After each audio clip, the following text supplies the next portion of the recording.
या ऑनलाईन क्लासमध्ये सर्व BATY 5व्या सेमिस्टरमधील SEC या थर्ड कोर्समधील सर्व विद्यार्थ्यांचं स्वागत करतो. विद्यार्थी मित्र हो, आजच्या तासाला आपल्याला वित्तीय समावेश आणि वित्तीय साक्षरता या तिसऱ्या SECच्या टायटलमधील आपल्याला आज तिसरा चॅप्टर पाहायचा आहे. तिसरं युनिट पाहायचं आहे आणि ते युनिट आहे बचत आणि गुंतवणूक, सेव्हिंग अँड इन्व्हेस्टमेंट. थिअरीमध्ये हे शेवटचा चॅप्टर आहे. आपल्याला 3 चॅप्टर टोटल आहे, ज्यामध्ये आपण यापूर्वीच्या तासाला पहिला चॅप्टर पाहिलेला आहे वित्तीय समावेशांचा. दुसरा चॅप्टर आहे वित्तीय साक्षरता आणि तिसरा चॅप्टर आहे बचत आणि गुंतवणूक. यामध्ये बचत आणि गुंतवणूक अशा 2 प्रकारात आपल्याला अभ्यास करायचा आहे. बचतीमध्ये बचतीचा अर्थ, त्यानंतर बचतीचं महत्त्व, त्यानंतर बचतीचे काय सोर्सेस आहेत, कुठल्या मार्गातून बचत होते ते मार्ग आपल्याला या ठिकाणी पाहायचे आहेत आणि देशाच्या अर्थव्यवस्थेत बचतीची भूमिका पाहायची आहे. त्याचबरोबर यामध्ये दुसरा एक मुद्दा आपल्याला आहे की गुंतवणूक, इन्व्हेस्टमेंट, ज्यामध्ये गुंतवणुकीचा अर्थ आहे, महत्त्व आहे, गुंतवणुकीचे प्रकार आहेत आणि गुंतवणुकीची अर्थव्यवस्थेतील भूमिका आपल्याला या ठिकाणी पाहायची आहे. साधारणपणे आपण पाहतो की देशाचा विकास, आर्थिक विकास करायचा असेल तर देशामध्ये बचतीचं प्रमाण जास्त असणं गरजेचं असतं आणि बचतीचं रूपांतर गुंतवणुकीत होणं गरजेचं असतं. वित्तीय समावेशन आपण पाहिलं की वित्तीय समावेशनचा मुख्य उद्देश हाच आहे की जास्तीत जास्त देशातील लोकांचं बँकिंग क्षेत्रामध्ये वित्तीय समावेशन करणे आणि त्या माध्यमातून ज्यांचं एक्स्ट्रा उत्पन्न आहे, उपभोग वजा जाता, ज्याला आपण बचत असं म्हणतो, ते बँकेत जमा करून घेणे ठेवीच्या स्वरूपात आणि गरजू लोकांना जे कौशल्यवान आहेत किंवा काही लोकं आपण पाहतो की ज्यांच्या विकासासाठी कर्जाची किंवा पैशाची आवश्यकता असते, त्यांना तशा प्रकारचा कर्ज पुरवठा करणे असा दुहेरी हेतू हा वित्तीय समावेशांचा असलेला आपल्याला दिसून येतो आणि बचत आणि गुंतवणूक हा त्याचाच एक भाग असलेला आपल्याला दिसून येतो की बचत ही खूप महत्त्वाची असते. मग ती कौटुंबिक पातळीवर असेल आणि राष्ट्र पातळीवर असेल.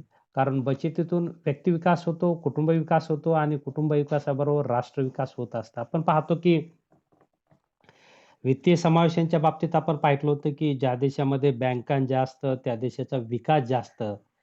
आणि त्याचबरोबर एक आपण असं वाक्य जोडलं होतं, की बँका असून चालत नाही, तर बँकांचा फायदा घेणे, बँकेमध्ये समावेशन करणे हे महत्त्वाचं असतं. जास्तीत जास्त ॲक्टिव्हली पार्टिसिपेशन ज्याला आपण म्हणतो, की ते लोकांचं झालं पाहिजे बँकेमध्ये. वित्तीय समावेशन व्यवस्थित झालं पाहिजे. त्याशिवाय आपण पाहतो, की बचत आणि गुंतवणूक वाढत नाही आणि कारण आपण पाहतो, की बचतीचा मुख्य स्रोत हा जनता असते, राष्ट्रातील जनता असते आणि राष्ट्रातील जनतेने जास्तीत जास्त बँकेमध्ये खाते उघडून आपल्याकडील ब ब जो पैसा आहे तो बँकेत ठेवला पाहिजे. बँकेतला पैसा हा तुम्हाला एकतर उत्पन्नाच्या स्वरूपात, व्याजाच्या स्वरूपात उत्पन्न प्राप्त करून देतो आणि राष्ट्र विकासामध्ये, आर्थिक विकासामध्ये भर टाकतो. कारण याच बचतीतून कुणाला तरी कर्ज मिळतं. अशा प्रकारे बचतीतून कर्ज आणि कर्जातून बचत अशा प्रकारे आपण पाहतो की बँक तशा प्रकारे कार्य करत असते आणि ही महत्त्वाची भूमिका आहे, की म्हणून बचत ही झाली पाहिजे.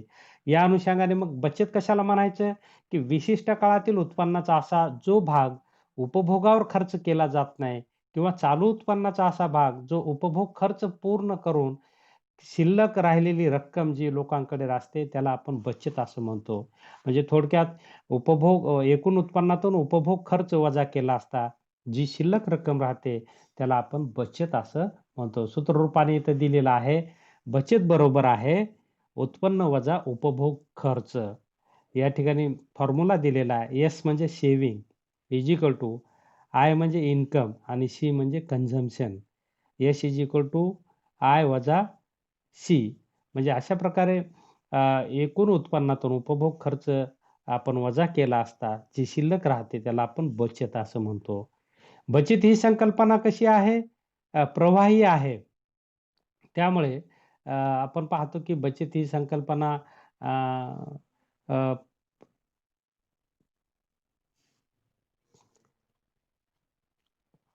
बचत ही संकल्पना आपण पाहतो की ती तशा प्रकारची अ, प्रवाही संकल्पना आहे आणि त्यामुळे चालू वर्षातील शिल्लक अ, आणि मागील वर्षातील अनेक वर्षाची केलेली बचत म्हणजे अ, बचती असं म्हणजे त्याचा थोडाफार फरक केलेला आहे. बचत आणि बचती असं म्हणजे एकवचन आणि अनेक वचन. बचतीमध्ये अनेक वर्षातील बचत येते आणि बचतमध्ये एका वर्षातील बचत येते. एका वर्षातील बचत ही प्रवाही असते, तर अनेक वर्षातील बचत ही अप्रवाही असते. अशा प्रकारचा भेद त्यामध्ये केलेला आहे. चालू वर्षातील बचत ही प्रवाही असते, कारण त्या आज केलेली बचत ही कोणाच्या तरी हातामध्ये जाते आणि ती कोणाला तरी कर्जरूपाने कर्ज म्हणून भेटत असते. परंतु अनेक वर्षातील बचत ही शिल्लक राहते, त्याला बचती असं म्हणतात. ती अप्रवाही म्हटलेलं स्टॉकच्या स्टॉकमध्ये त्या पद्धतीने ती असते असं म्हटलेलं आहे.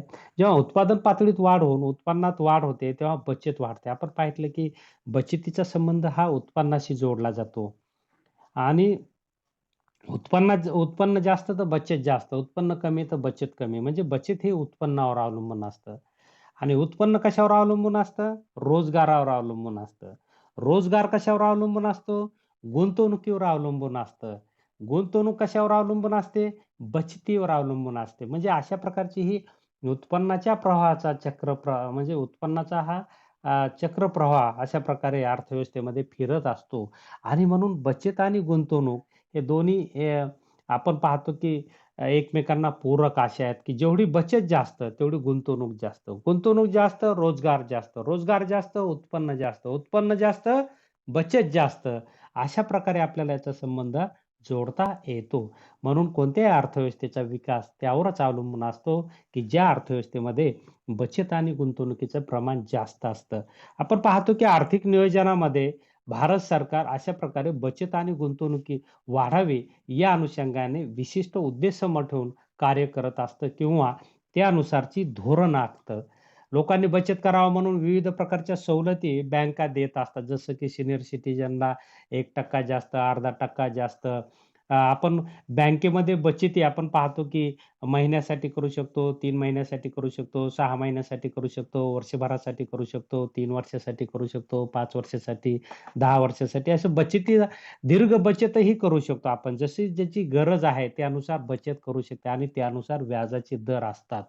आपण पाहतो की अल्प म्हणजे मंथली महिन्यासाठी बचत जर केली तर व्याजाचे दर कमी असतात. आपण पाहतो कमीत कमी व्याज दर हा 3-3.5% आहे आणि जास्तीत जास्त व्याज दर हा 9% पर्यंत असलेला सरकारी बँकांचा दिसून येतो. सहकारी बँका, खाजगी बँका थोड्याफार प्रमाणात वेगळे व्याजदर देत असतात. परंतु आपण पाहतो की साधारणपणे हा दर व्याजदराचा आहे आणि बचत आपण पाहतो की बचत आणखी एक जशी उत्पन्नावर अवलंबून असते, तसं व्याजावर अवलंबून असते. व्याजाचे दर जास्त तर बचत दर जास्त असतो, व्याज दर कमी तर बचत कमी. परंतु आपण पाहतो की सनातनवाद्यांनी सनातनवाद्यांचे आपण विचार पाहितले तर देशाचा विकास हा त्यांनी म्हटले की बचतीवरच अवलंबून असतो आणि बचतीचं गुंतवणुकीत रूपांतर झालं पाहिजे आणि त्यामुळे राष्ट्राचा विकास घडून येतो. अशा प्रकारचे म्हणजे देशाचा जर विकास करायचा असेल, तर देशात बचतीचं प्रमाण जास्त असणं महत्त्वाचं. एवढी महत्त्वाची भूमिका बचतीची असलेली आपल्याला सांगता येते. मग बचतीचे या ठिकाणी स्त्रोत आपल्याला पाहायचे आहेत, की अशा प्रकारे महत्त्वाची भूमिका जी की राष्ट्रविकास घडवून आणते. अशा प्रकारची बचत ही कुठून होत असते? तर बचतीचे जे स्त्रोत आहेत, या ठिकाणी ढोबळमानाने 3 स्त्रोत दिलेले आहेत. यामध्ये पहिला स्त्रोत आहे सरकार, दुसरा स्त्रोत आहे खाजगी उद्योग व व्यापार क्षेत्र आणि तिसरा स्त्रोत आहे कुटुंब. अशा प्रकारे आपण पाहतो, की हे कुटुंब म्हणजे व्यक्तिगत ज्याला आपण पाहतो, की या ठिकाणी अ, अ, सरकारच्या माध्यमातून वेगवेगळी बचत होत असते. आपण पाहतो की सरकारी बचत असते, सरकारी कर्ज असतं, सरकारी कर असतं, सार्वजनिक संस्था व विमा कंपन्यांना, सरकारी कंपन्यांना झालेला नफा असतो. त्याचबरोबर वेगवेगळ्या संस्था त्याचबरोबर तुटीच्या अर्थभरण्यातूनही गव्हर्नमेंट पैसा उभा करत असतं. खर्चावर मर्यादा असूनही खर्चावर मर्यादा आणून बचत करत असतं आणि त्याचबरोबर सक्तीची बचतही गव्हर्नमेंट करू शकतं. अशा प्रकारे 7 ते 8 ही सरकारी बचतीची सोर्सेस असलेले किंवा स्रोत असलेले किंवा मार्ग असलेले आपल्याला सांगता येतात, की या विविध मार्गातून सरकार बचत करत असतं. बचत कशासाठी करत असतं? आपण पाहतो, की जेवढी बचत जास्त तेवढं विकासासाठी खर्च जास्त उपलब्ध होत असतो आणि म्हणून गव्हर्नमेंट देखील विविध त्यांच्या संस्थांच्या माध्यमातून किंवा विविध प्रकारच्या कार्यातून बचत करत असतं असं आपल्याला म्हणता येईल. त्यानंतर या ठिकाणी खाजगी उद्योग व व्यापार क्षेत्र हाही बचतीचा पर्याय एक स्रोत आहे. आपण पाहतो की या माध्यमातून आपण पाहतो की खाजगी भांडवलदार, आंतरराष्ट्रीय संस्था, परकीय संस्था अशा प्रकारे खाजगी उद्योगाच्या माध्यमातून त्यांना झालेला नफा हा बचतीद्वारे आपण पाहतो की माल्थसचा एक आपण आपल्याला एक विकासाचा सिद्धांत आहे. की ते म्हणतात की अर्थव्यवस्थेमध्ये बचत ही लोकांपेक्षा उद्योजक किंवा व्यापार क्षेत्रातून जास्त तयार होते. कारण तिथं नफ्याचं प्रमाण जास्त असतं. सर्वसामान्य व्यक्तीकडे नफ्याचं प्रमाण कमी असतं. त्यांना त्यांचा उदरनिर्वाह वरच जास्त खर्च होतो आणि शिल्लक काही राहत नाही. कारण त्यांचं उत्पन्न कमी असतं. आपण पाहतो की अर्थव्यवस्थेमध्ये सर्वात जास्त उत्पन्न हे उद्योजकांचं असतं. खाजगी उद्योजक किंवा व्यापाऱ्यांचं असतं आणि हेच लोकं बचती मोठ्या फार प्रमाणात करून या बचतीचं रूपांतर भांडवलात करून देशाचा विकास घडवून आणू शकतात. अ, असं माल्थस यांनी म्हटलेलं आहे. म्हणजे एवढ्या महत्त्वाची भूमिका यांची असलेली आपल्याला या ठिकाणी दिसून येते, की देशाचा विकास जर करायचा असेल किंवा देशामध्ये बचतीचं प्रमाण वाढवायचं असेल, तर हा एक स्रोत असलेला आपल्याला दिसून येतो. त्यानंतर तिसरा स्रोत, मुख्य स्रोत आपल्याला सांगता येईल, की कुटुंबाद्वारे बचतही होतं. त्यामध्ये आपण पाहतो, की कुटुंबाची बचत ही त्याच्या उत्पन्नावर अवलंबून असते. आपण साधारणपणे पाहतो, की व्यक्तीला जे उत्पन्नाचे मार्ग आहेत, त्यावर बचतीचा दर अवलंबून असतो.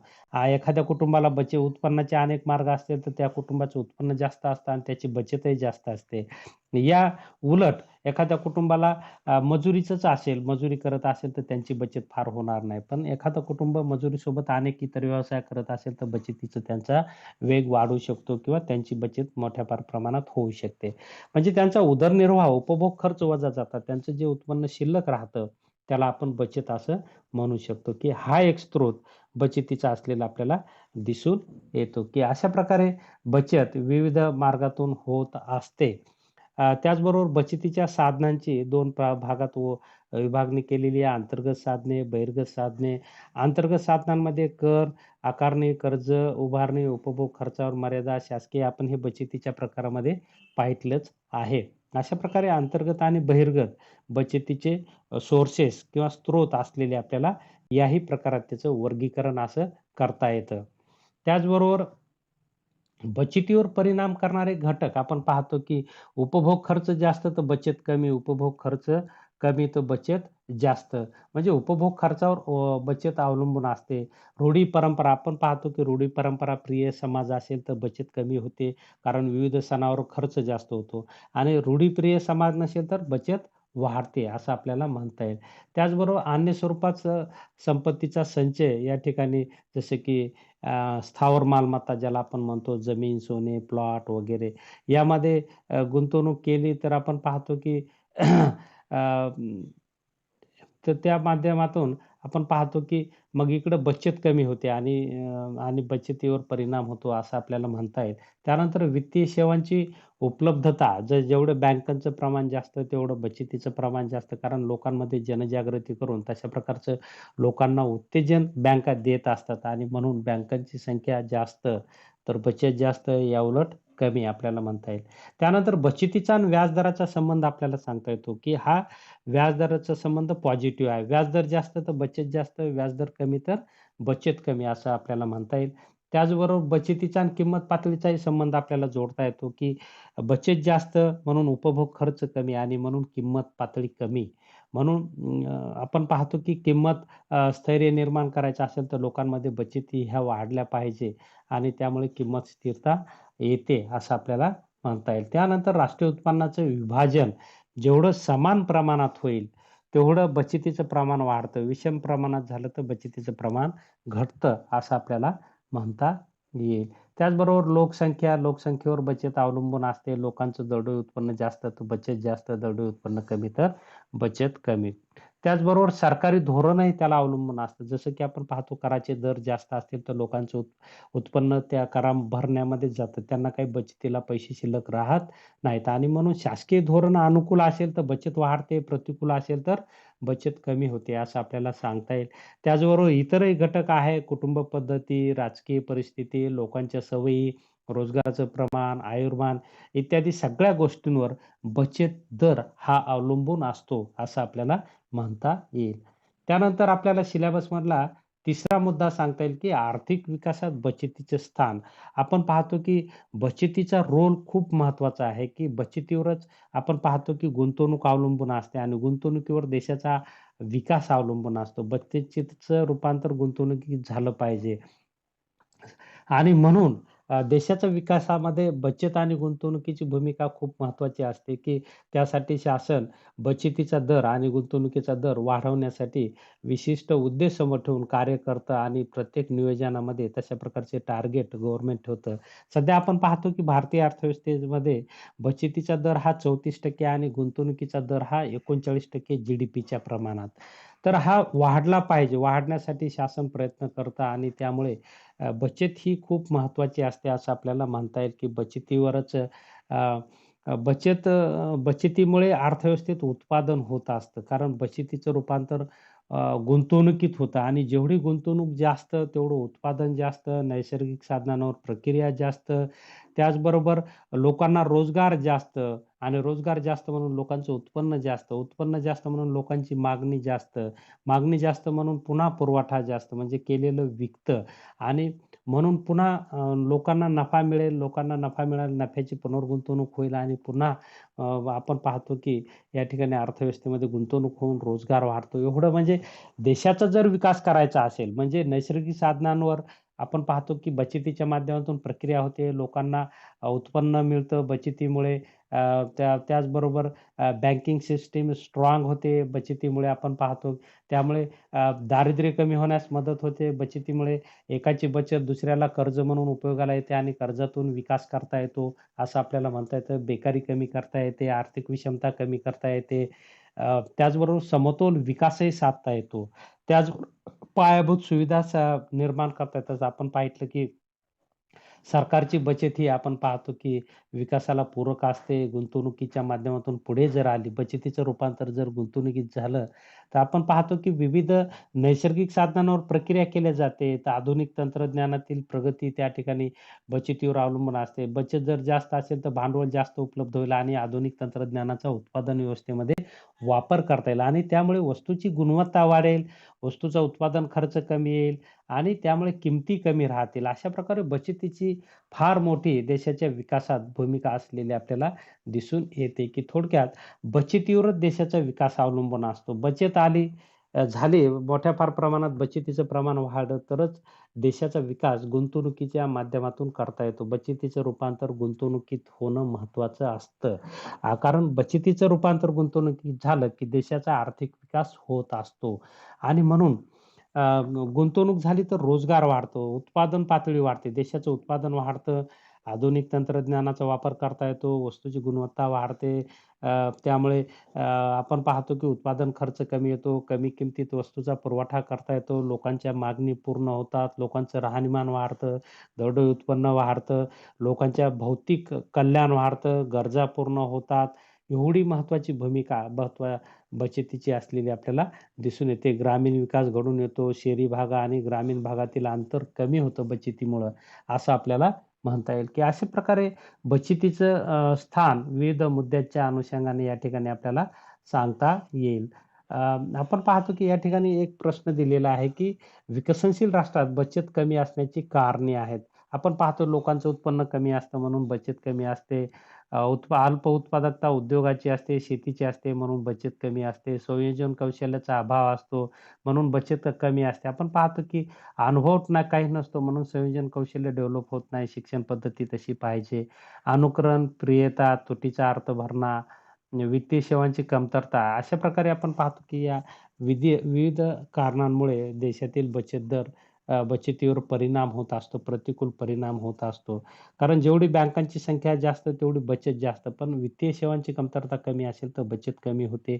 सर्वात महत्त्वाचं बचत जर वाढवायची असेल तर लोकांचं उत्पन्न वाढलं पाहिजे आणि मग उत्पन्न कशावर अवलंबून असतं आपण पाहतो जो शेतकरी आहे त्याच्या शेतात पायाभूत सुविधा निर्माण झाल्या पाहिजे. जो उद्योजक आहे त्यालाही नफा मिळाला पाहिजे. जे जनता आहे त्यांना रोजगार मिळाला पाहिजे आणि चांगलं वेतन मिळालं पाहिजे. त्यामुळे लोकांचं उत्पन्न वाढून राहणीमान वाढतं आणि बचतही वाढते. अशा प्रकारे बचत वाढवण्यासाठीचे मार्ग किंवा उपाय आपल्याला सांगता येईल. आता यामध्ये आपल्याला दुसरा टॉपिक आहे, की तो गुंतवणूक आहे. आता या ठिकाणी गुंतवणूक कशाला म्हणायचं, की आपण पाहतो, की बचतीचं रूपांतर गुंतवणूक म्हणजे उत्पादन निर्मितीच्या साधनामध्ये बचतीचं रूपांतर गुंतवणुकीत करणे. जी आपण पाहतो गुंतवणूक म्हणजे बचतीच्या माध्यमातून जो पैसा उपलब्ध होतो त्याचं यंत्र उभा करणे किंवा तशा प्रकारचे जमीन खरेदी करून उद्योग उभा करणे, याला गुंतवणूक असं म्हणायचे. गुंतवणूक म्हणजे मानवनिर्मित उत्पादनाची साधने निर्माण करणे होय. गुंतवणूक म्हणजे मानवनिर्मित उत्पादनाची साधने निर्माण करणे होय. म्हणजे असं गुंतवणूक ही उत्पादक असते. म्हणजे यंत्र घेतलं तर त्या 1,00,000चं यंत्र घेतलं तर त्याच्यापासून 4-5 लाख रुपये आपल्याला सहज तयार होतात. अशा प्रकारे याला गुंतवणूक असं म्हणायचं, की मानवनिर्मित उत्पादनाची साधने निर्माण करणे ज्यामध्ये इमारत आहे, यंत्र आहे वगैरे, वगैरे. तर याला आपण गुंतवणूक असं म्हणतो आणि मग काय गुंतवणुकीचं महत्त्व आहे? आपण पाहतो की गुंतवणुकीमुळे देशात उत्पादनात वाढ होते, वस्तूचा दर्जा सुधारतो, बरोबर आहे. व त्यामुळे उत्पादन खर्च कमी येतो. उत्पादन खर्च कमी म्हणून किंमत कमी, किंमत कमी म्हणून लोकांच्या गरजा पूर्ण जास्त, बरोबर आहे. आणि त्याचबरोबर आवडी उत्पादन होतं. त्याचबरोबर नैसर्गिक साधनांचा गुंतवणुकीमुळे योग्य वापर होतो. कारण बचतीच्या माध्यमातून लोकांना पैसा उपलब्ध झाला तर गुंतवणूक होते आणि गुंतवणूक झालं तर नैसर्गिक साधनांवर पर्याप्त वापर त्याचा करता येतो किंवा तशा प्रकारे प्रक्रिया करता येते. त्याचबरोबर मोठ्या फार प्रमाणात रोजगार निर्मिती होत असते. देशातील दारिद्र्य कमी होतं. त्याचबरोबर बेकारी कमी होते. कृषी विकासाला वातावरण अ, अनुकूल होतं. आपण पाहतो की कृषीचं क्षेत्र जे मागासलेलं आहे त्याचं मुख्य कारण आहे की त्यामध्ये गुंतवणूक कमी आहे. मग त्यामध्ये गुंतवणूक वाढली तर आपण पाहतो पाण्याच्या सुविधा झाल्या की उत्पादन वाढतं, रस्ते झाले तर उत्पादन वाढतं. बरोबर. आधुनिक पिके घेतली तर उत्पादन वाढतं. विविध रासायनिक खते आपण पाहतो, आधुनिक बी-बियाणे, खते यांचा वापर केला की पण त्यासाठी भांडवल लागतं. म्हणून भांडवलातून कृषी विकास होऊ शकतो, उद्योगाचा विकास होऊ शकतो, सेवा क्षेत्राचा विकास होऊ शकतो आणि या माध्यमातून अर्थव्यवस्थेमध्ये मोठ्या प्रमाणात रोजगार निर्माण होऊन लोकांच्या उत्पन्नात वाढ होते आणि म्हणून बचत आणि गुंतवणुकीचा संबंध हा पॉझिटिव्ह आहे, धनात्मक आहे. बचत जास्त तर गुंतवणूक जास्त. बचत जर कमी तर गुंतवणूक कमी. म्हणून गुंतवणूक होण्यासाठी बचत अगोदर झाली पाहिजे. अशा प्रकारे आपल्याला या ठिकाणी गुंतवणुकीच्या बाबतीत सांगता येईल.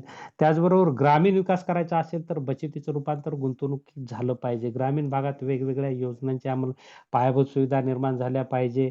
त्यासाठी गुंतवणूक होणं गरजेचं आहे. त्याचबरोबर कृषी क्षेत्रावर प्रक्रिया करणारे उद्योग निर्माण झाले पाहिजे.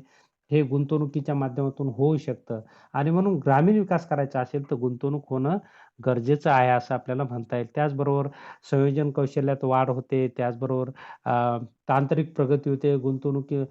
मुळे भांडवल उभा होतं आणि भांडवल आपण पाहतो भांडवल जर मोठ्या प्रमाणात मुबलक उभा झालं तर तांत्रिक प्रगती होते. त्यानंतर संशोधनाला चालना मिळते. लोकांच्या दरडोई उत्पन्नात वाढ होते. वस्तूच्या मागणी आणि पुरवठ्यात वाढ होते. किमती कमी होतात. कारण आधुनिक तंत्रज्ञानाचा वापर केल्यामुळे उत्पादन खर्च कमी येतो आणि त्यामुळे किमती कमी होतात वस्तूच्या आणि वस्तूच्या किमती कमी म्हणून लोकांच्या गरजा जास्त आणि लोकांच्या गरजा जास्त पूर्ण होणे म्हणजेच विकास जास्त होणे असं आपल्याला म्हणता येईल.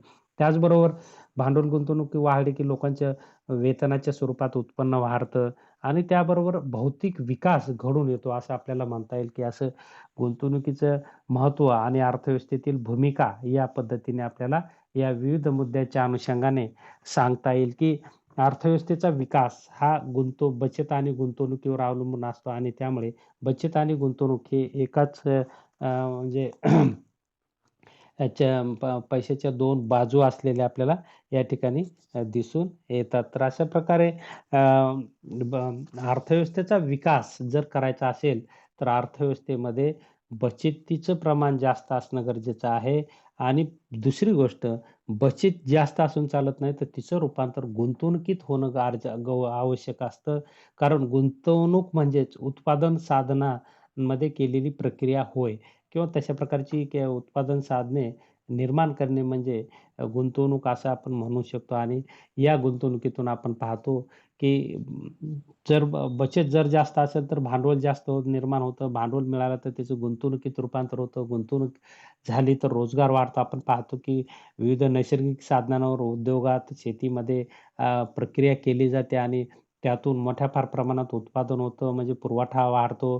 पुरवठा वाढल्यामुळे किमती कमी होतात, लोकांच्या मागणी पूर्ण होते, गरजा पूर्ण होतात आणि देशामध्ये एक चांगलं वातावरण, विकासाला पूरक असं वातावरण या ठिकाणी निर्माण झालेलं आपल्याला दिसून येतं आणि म्हणून अर्थव्यवस्थेमध्ये बचत आणि गुंतवणूक ही महत्त्वाची भूमिका पार पाडतात असं आपल्याला म्हणता येईल आणि त्यासाठी देशात बचत आणि गुंतवणूक वाढवायची असेल, तर लोकांचं वित्तीय समावेशन आणि वित्तीय साक्षरता निर्माण होणं गरजेचं आहे. त्याच्याशिवाय देशात बचत आणि गुंतवणूक वाढू शकत नाही. जे लोकांकडे शिल्लक आहे, ते बँकेमध्ये ठेवणे आणि बँकेतून गरजू लोकांनी बँकेचा लाभ घेणे. तशा प्रकारे सर्वात महत्त्वाचं लोकांना जर ह्या सवयी लागल्या, म्हणजे बँकेचा लाभ घेण्याच्या जर सवयी लागल्या, तर त्यामधूनच बचत आणि गुंतवणूक वाढू शकते आणि हे सर्वात महत्त्वाचं विकासाचं मुख्य साधन असलेलं आपल्याला दिसून येतं. देशाचा जर विकास करायचा असेल, तर राष्ट्रामध्ये जास्तीत जास्त बचत आणि गुंतवणूक झाली पाहिजे. बँकिंग सेवांचा लाभ जास्तीत जास्त लोकांनी घेतला पाहिजे. तरच, तरच देशामध्ये बचत आणि गुंतवणूक ही वाढू शकते. कारण आपण पाहतो की यातून अनेकांना विकासाच्या संधी प्राप्त होतात आणि विकासाच्या संधी आल्या तर आपण पाहतो राष्ट्रविकास घडून येतो. अशा प्रकारे देशाचा विकास हा बचत आणि गुंतवणुकीवर अवलंबून असतो. बचत आणि गुंतवणूक ही वित्तीय समावेशन आणि वित्तीय साक्षरतेवर अवलंबून असते आणि म्हणून राष्ट्रामध्ये वित्तीय साक्षरता आणि वित्तीय समावेशन झालं जेवढं जास्त, तेवढं बचत आणि गुंतवणूक जास्त आणि जेवढी बचत जास्त, तेवढी गुंतवणूक जास्त, जेवढी गुंतवणूक जास्त, तेवढं नैसर्गिक साधनांवर प्रक्रिया जास्त, त्यामुळे रोजगार जास्त आणि रोजगार जास्त म्हणून लोकांचं दरडोई उत्पन्न जास्त. लोकांचं दरडोई उत्पन्न जास्त म्हणजेच विकास, राष्ट्राचा विकास जास्त. अशा प्रकारे देशाचा विकास हा वित्तीय समावेशावर अवलंबून असतो आणि म्हणून देशाचा विकास जास्तीत जास्त आणि जलद गतीने करायचा असेल, तर राष्ट्रातील लोकांनी स्वतः आपण पाहतो की बँकिंग क्षेत्रामध्ये वित्तीय समावेशन करणे आणि साक्षरतेच्या माध्यमातून विविध योजनांमधून या ठिकाणी लाभ घेणे असं आपल्याला म्हणता येईल. थोडक्यात या या ठिकाणी आपण थांबूया. या तासाला आपण उपलब्ध झालात त्याबद्दल आपले आभार व्यक्त करतो आणि थांबतो. धन्यवाद.